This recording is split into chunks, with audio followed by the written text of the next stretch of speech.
Iron తవ్వ పైన దోశలు రావాలంటే ఫస్ట్ ఆనియన్కి కొంచెం ఆయిల్ అప్లై చేసి ఇలా మొత్తం స్ప్రెడ్ చేయాలి. స్ప్రెడ్ చేయడం వల్ల మీకు ఇది నాన్ స్టిక్ లాగా వస్తాయి దోశలు.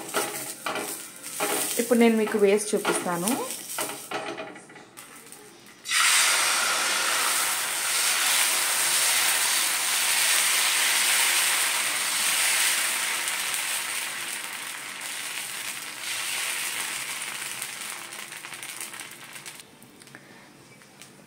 ఇప్పుడు దీనిపైన కొంచెం వెల్లుల్లి కారం,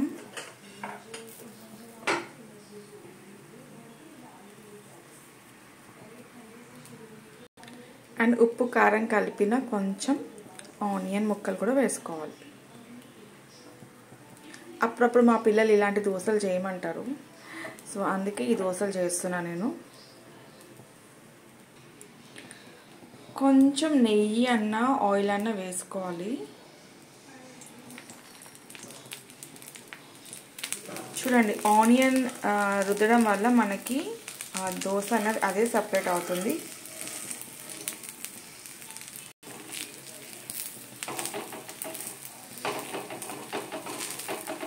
ఆనియన్ మసాలా దోశ రెడీ అవుతుంది ఇక్కడ.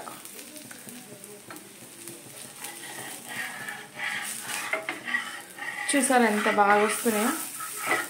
నాన్ స్టిక్ పైన ఎలా వస్తాయో అలా వస్తున్నాయి దోశలు. So masala dosa ready.